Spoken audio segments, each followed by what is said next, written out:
ทางไปเรื่อยๆนะทุกคนตอนที่เขานำย่างมันแบบนี้เลยทุกคนนี่เบิ้งนี่ย่างมันเหี่ยสะแตกถีบโอ้เบิ้งคือสีเดียกไปเรื่อยๆเนาะไอ้ตามทางเนาะตอนที่มันแหลนนะเห็นบ่ทุกคนโอ้โถทุกคนเบิ้งแพงมันนี่นะบักถอกเบิ้งจักศอกไอ้นี่ฮะ3 ศอกกับคืบหนึ่ง3 ศอกคืบหนึ่งทุกคนป้องเสียงกุ๋ยมันนะโผล่ทักทายสบายดีทุกคนทักทายสบายดีย่ำค่ำขึ้นนะตอนนี้ก็เวลากับประมาณ4 โมงเช้าทุกคน4:35 นาทีทุกคนเฮาสิได้ไปเอาหมูก็คือทั้งเฮากับพันใหญ่ไปนอนต้นหมากใหม่ทุกคนต้นหมากเลื่อยไก่นะหมูเขาทั้งเพิ่นทับทุกคนแต่ว่ามันบ่ใต้กระหม่อมนะเฮานำไปประมาณว่าเกือบลักพอแหละทุกคนคันบ่ฮอด50กันประมาณลักนี่แหละใกล้เติบนะทุกคนจากต้นหมากใหม่ฮะบาวสัญญากับกะบ่ไหลกลางคืนนะตอนนี้ได้ไปที่ชำหอยเลยทุกคนก็คือหมูนี่บักถอกทุกคนผู้ที่เลยทุกคนผู้ที่งานดองพันเฮียงนะพอได้ให้ FC ฟังลาวฟังไทยเพิ่นทีมาเที่ยวงานดองพันเฮียงพอได้ให้เพิ่นซิมสินหมูป่าว่ารสชาติมันเป็นแบบได้ทุกคนเลยไปก่อนอื่นไปหับส้มน้องกันทุกคนเฮาสิได้ไปหาหมูแล้วนะอีกอย่างเฮาก็อยากมันแจ้งก่อนทุกคนโอ้ยมองกับบ่ทันได้ฮือทุกคนหมูกระไดก็ดีคือกันดีกว่าบ่ได้เนาะ ตอนนี้กำลังเดินทางทุกคนเลยจากทับเข้าไปในกาแกงละปีดนี่ค่ะใกล้เติบทุกคนประมาณลัก2 ลักนั่นแหละประมาณนี้แหละทุกคนเพราะว่ากลางคืนเขากะบ่ได้นะโอ้ยพักแล้วทุกคนบ้านนี้ฮะไปเจอได้คือกับแบตเบิดอ๋อกลับบ่บัดเลยทางขาโลโอเคเดี๋ยวโมคนทุกคนบัดนี้เขาคิดว่าเป็นลักผลใดอันนำโมบัดเบิ่งตามหนทางเขายางหลัดอะไรก็บ่ได้ใกล้เนาะประมาณ50 เมตรเนาะ50-60เนาะประมาณนี้แหละเนาะข้างอายเพิ่นก็มาทุกคนคิดว่าเพิ่นไปใช้บ่จักว่าแบตเพิ่นเมิดใครแต่ว่าบาวสัญญาถือแบตมานำนะ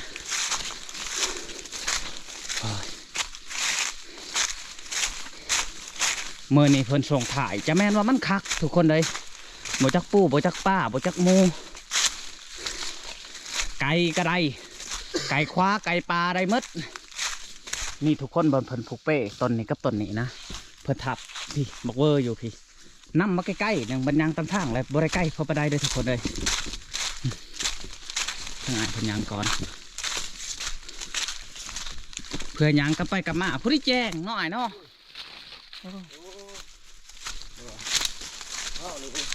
ร่มมองโลดมือเฮาสิกับนี่โมเมนบายคือบ่นี่นี่แหละโมเมนตีไปเลยเห็นใหญ่เอาวันนี้ลงทางไปเลยทุกคน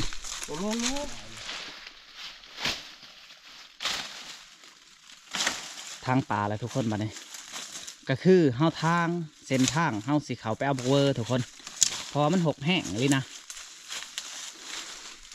นี่แหละที่เขากับทับก็คือเขากับแป้วนี่แหละทุกคนเลยตอนที่เขาเลาะคือว่าใกล้เลยทุกคนเขานำตำพอดโมหนะบัดเขามาเบิ่งเส้นทางแล้วก็มันบริใกล้ประมาณ50 เมตรทุกคน50-60 เมตรประมาณนี้แหละแม่นบ่แหละทางนี้ทางไปเรื่อยๆกับโปรจักมาตัดไปเรื่อยๆนะทุกคนทางไปเรื่อยๆนะทุกคนตอนที่เขานำย่างมันแบบนี้เลยทุกคนนี่เบิ้งนี่ย่างมันเหี่ยสะแตกถีบโอ้เบิ้งคือสีเดียกไปเรื่อยๆเนาะไอ้ตามทางเนาะตอนที่มันแหลนนะเห็นบ่ทุกคนเขานำย่างมันนี่ที่แมนเมดตามใบใหม่นี่นำไปเรื่อยๆมาแหลกอะเห็นจุ๊บเจื้อทุกคนเลยอันนี้โบแมนกล้องขี้เหงื่อได้ทุกคน1 2 3โอ้อันนี้เป็นหั่งมูมันส่วงยำพ่นนะทุกคนโอ้โถมันมากัดเอาต้นใหม่เท่าแป้นมืดเลยแตกผีทุกคนมันมากล้องแบบนี้นะ มาเขาไปนอนในกล้องหนึ่งนี่ประมาณ4-5 โต๊ะทุกคนโอ้1 2 3หอดโมไปเทียบหอยเลยทุกคนมึงสิพายสี่ไปเบิ่งนะโต๊ะใหญ่เลยทุกคนเลยคิดว่าโต๊ะหน่อยนะ ดูครับเก่าที่ ดูรับโต๊ะทุกคนเบิ้งแพงมันนี่นะบักถอกเบิ้งแจ็คซอกไอ้นี่ฮะ 3 ศอกกับคืบหนึ่ง 3 ศอกคืบ1ทุกคนป้องเสียงกุ๋ยมันนะโผล่แบบนี้มันก็นั่งกรอบคักๆเลยแล้วทุกคนเลยโอ้ยผู้ที่ตอนหับดองพันเที่ยงเลยเนาะไอ้เนาะ ดีใส่ดอกนี่ ผู้ที่ใช้ดองให้ FC ได้ตอนหับได้ซีมสินหมูป่าทุกคนเลย ที่นะ ตอนนี้อ้ายเพิ่นกำลังมัดแข็งหมูทุกคนเลยเพื่อเฮาสิได้ห้ามกับทับหรือว่ากับแกงละปีดนะตอนนี้ก็ใส่เวลาก็ต้นเติบทุกคนเลยเผื่อสิมาหอด5 โมงป้ายแล้วตอนนี้โอ้ยเผื่อสิคั่วแล้วทุกคนรอบนี้ยันเที่ยงพุ่นแล้วจังสิแล้วมาหอดทับไปที่เหี่ยมหอยทุกคนก็คือทั้งหมูนี่ยังบ่ได้มาเถื่อนะเฮามาเอาเหือทุกคนห้ามบ่ได้แล้ว เพราะว่ามันอยู่ไกลทาเหือแล้วเฮาสิพายเหือลงไปตำหนามหลังจากนั้นเฮาสิเอาหมูขึ้นเหือทุกคนก็พายมาเลยนะไปทุกคนอีกอย่างก็มันแจ้งแล้วนะ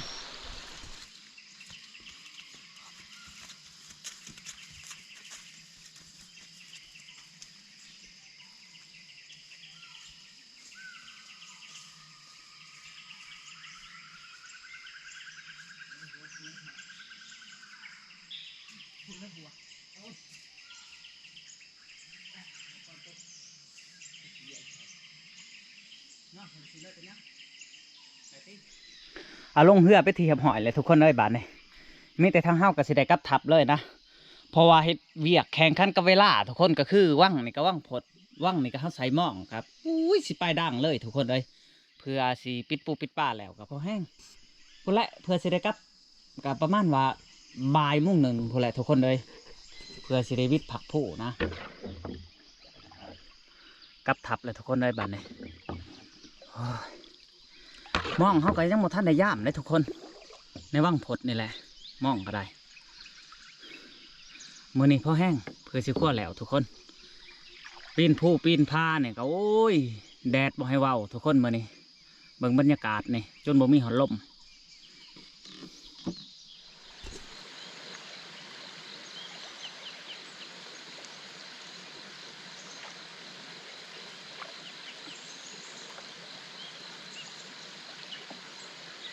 บนหินนู้นทางไหนไปได้ ตรงตรงเลย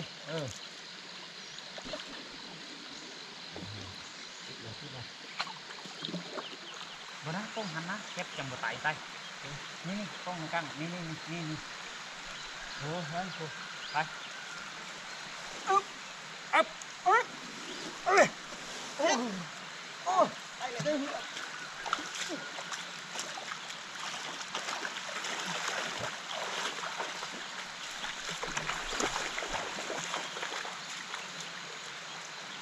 เอ้า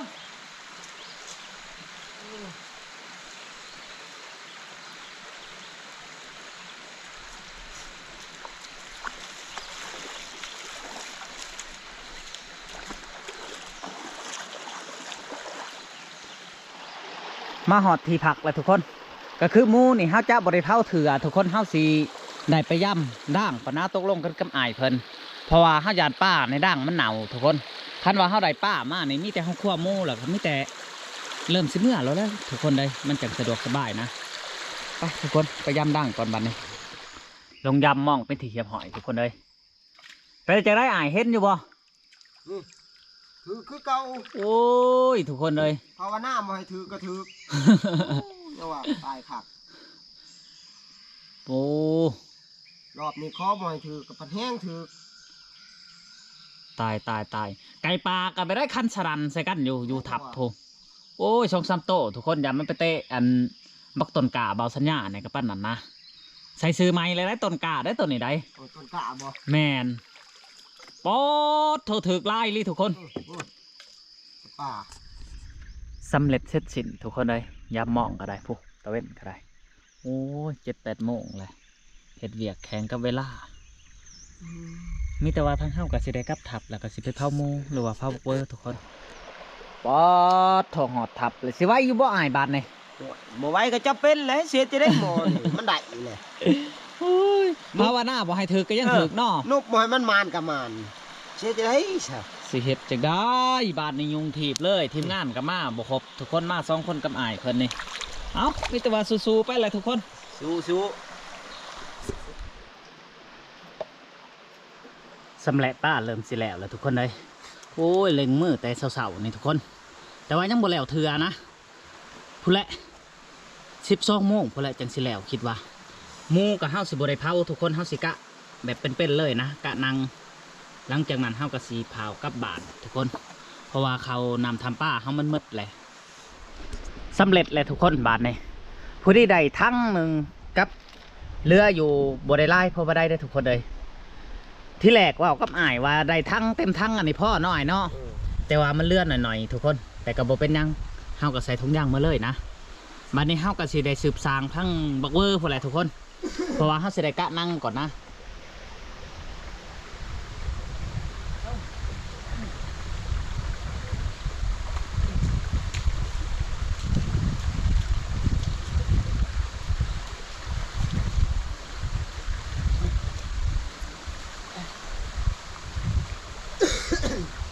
หมูตัวนี้พันเฮาอยู่ต่อไปในสิได้ได้ทุกคนยังสิมานอยู่เพราะว่าขี่ยังฆ่ากลเลยทุกคนหมูใหญ่ตัวนี้ขี่ยังฆ่ากลเฮาสิได้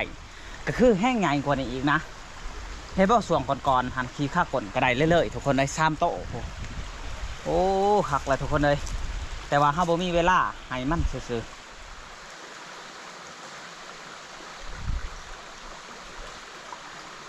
อันนี้บ่มันเอาหยังมาแม่นบ่หรือบ่ก็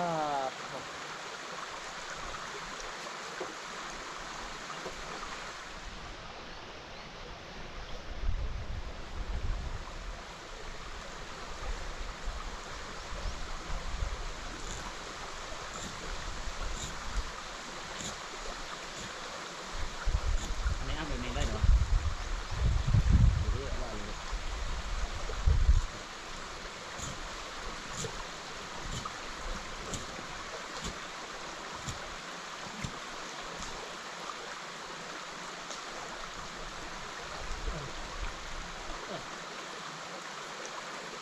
ดูไล่รับมันตัดเสียงมันเนาะ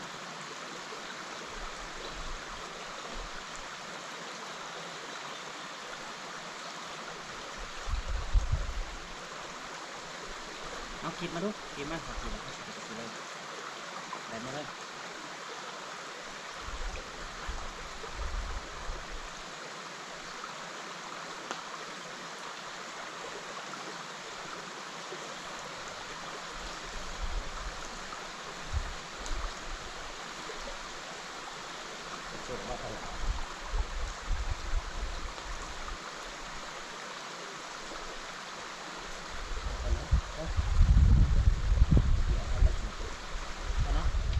ทั้งอ้ายเพิ่นคั่วหมูก็เริ่มสิแล้วแหละทุกคนเลยแต่ว่าส่วนหนึ่งเฮาก็สิได้ทิมนะก็คือที่สำคัญเฮาสิได้ทิม1ใส่แก่2ใส่อ่อนทุกคน3แล้วก็ตับนี่ตับหวานนี่เฮาจะบ่ได้เอาจักดีเลยทุกคนแล้วมีหยังในอ้ายมี3อย่างบ่ คนแล้ว แมนทุกคนเพราะว่าเฮาอยากเอาอยู่ทุกคนแต่ว่ามันบ่มีแห้งคือนะอีกอย่างกับบ่มีบทใส่ว่าง่ายๆทุกคนเลยโอ้ยสิได้เด้ทุกคนเลยเฮาสิได้ก็คือตับนี่นะตับหวานนี่แผ่นปักใหญ่เลยทุกคนเพราะว่าหมูถอกเด้แล้วก็ใส่ออนนี่โอ้กินหลายมือเติบทุกคน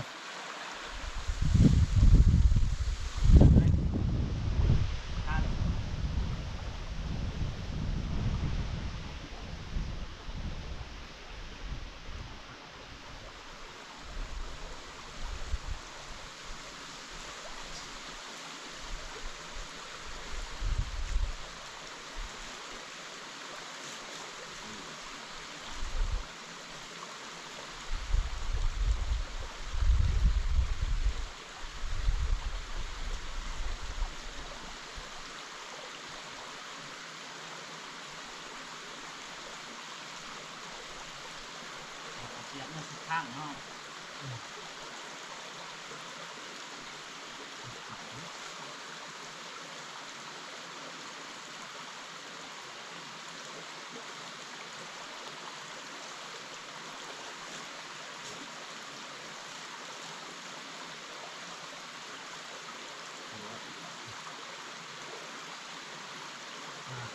ข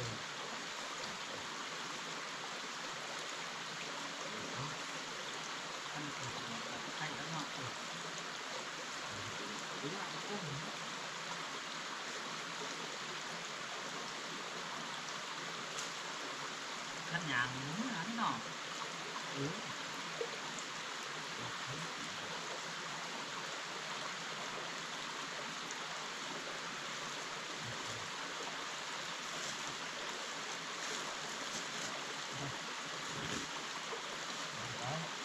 เนาะอาหารเนาะเนาะอะไรแล้วก็เรื่องการเกี่ยนี้เนี่ยเพราะว่าก็เรื่องเกี่ยทางป่าเขาว่าเนาะ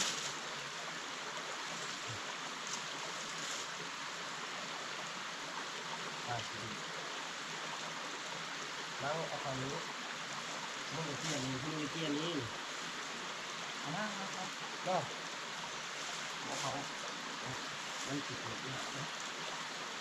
เราไม่ใช่แบบอะไรนะไม่แล้วนั่งเลยขับเลยขับเลย เขาเนาะเนาะ บ่พับมาทางนี้ขับอัดเฮ็ดเลยบ่แม่นขับปิ่งเขาเยอะ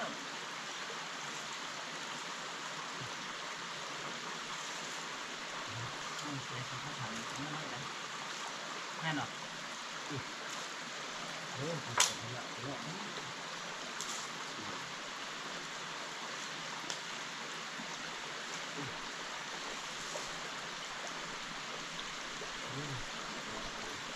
ได้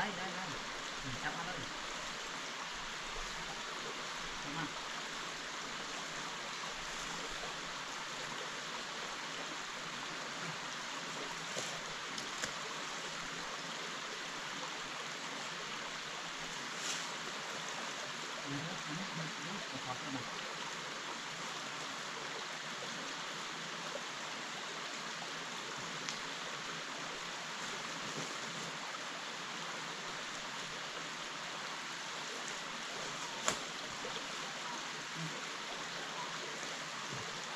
นี่แบบให้พูดแล้วเท่นะ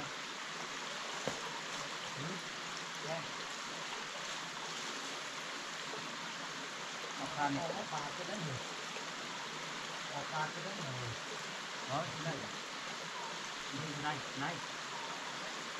แล้วก็ต้องหาเนาะ นั่นเก่าหน่อย อันที่เอาไว้นี่คือว่ามันขาย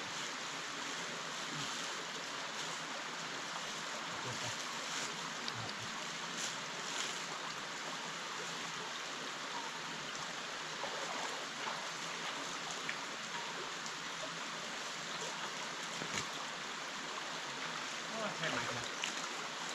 น้ำมันครับ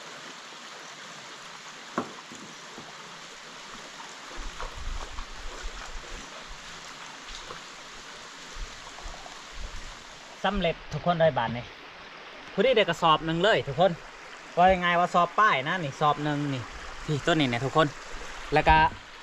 อยู่ทงย่างต้นนั่นก็หัวมันทุกคนก็คือทั้งอ้ายเพิ่นทิมในก็ไล่เติบนะใส่ออนใส่แกตับทุกคนตับในบักไงนี่จะบ่ได้เอาแม้แต่นิดเดียวเลยนะเพราะว่าเป็นยังจังว่าบ่ได้เอาทื่อบ่ได้ทุกคนบ่มีแห้งทื่อโอ้ยสำเนียงกับพอแห้งแหละอะไรป้าแน่อะไรไก่แดทุกคนเลยโอ้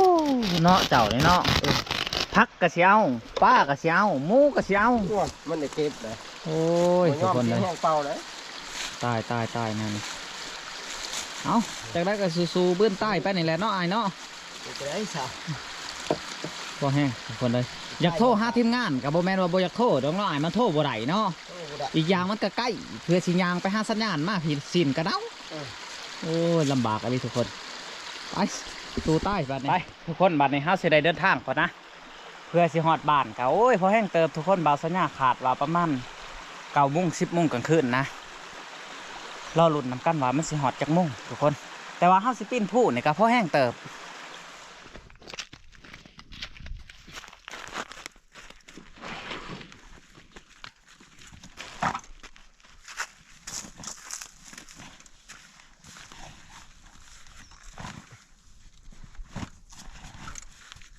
เสือกเห็นเนาะ ไปเอาดอกคอนแคนมา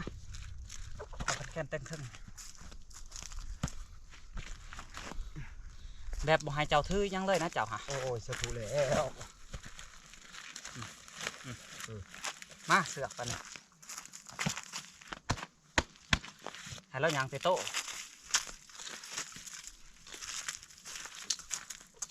ใช้เครือยังหรือบ่เครือเอามาดูเสือกต้นน่ะทึ่งบ่เยิ่มได้เรื่องแล้วได้เรื่องแล้ว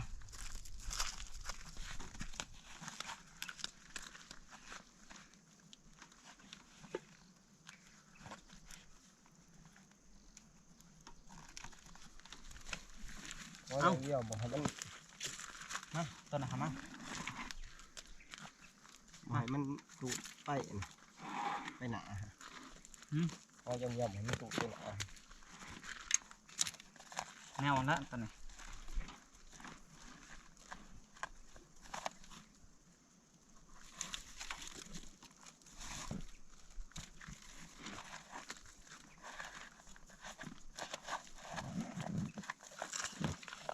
เอาพอไหมคือบ่เอาทั้งนั้นเลยอันนี้กับทั้งนี้เอาไปสิก็ได้ มันอยู่เลยดิบ่ไอ้ส่วนนั้นต้องชนเลยสิอยู่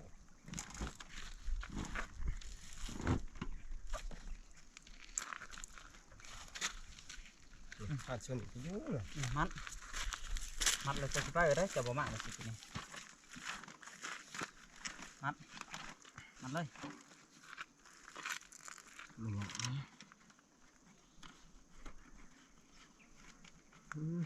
คนมอนี่แหละสิเสียเตอร์ เดือดไล่บ่อย่ามันว่าแต่จับโบนักกับพ่อแล้วนะนั่นนี่ ถือสิถือ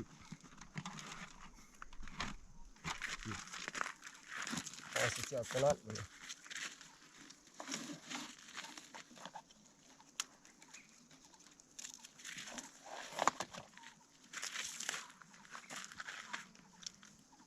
โอ้แม่งเนาะเอาเด็ดจับพี่เดี๋ยวผ่านก็ได้ บ่พันรถ โอ้ตัวนี้มันผ่านนี่สิเนาะ เจ้าหันละหมัดผ่าน เราเห็นเพราะว่าตัวผูกสน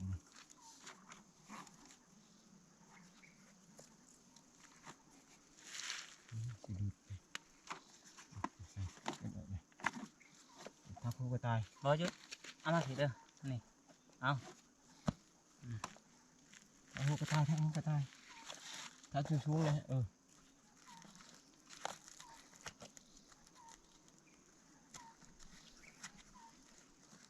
ยันไม่อีกดู โอ้ยหาหลัวหมูผูกสิ บ่ก็เฮาว่าเอาทางนี้เป็นยังบ่จะว่าไปสิแหละ นี่นะหมูผูกมันแข็ง บ่ยาละมันก็ได้เอาไปผูกก็ทำมันบ่เทิงอีก นี่เหรอ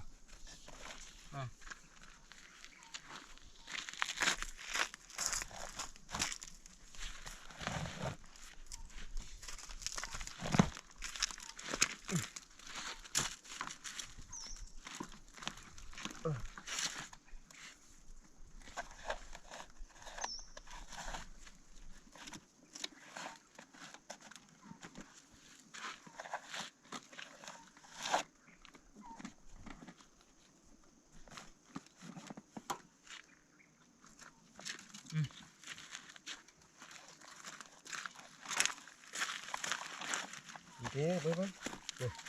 สุดท้ายกันเลยโอ้นี่มันกันนี้ เพราะอันนี้ก็สิมัดไปธรรมดา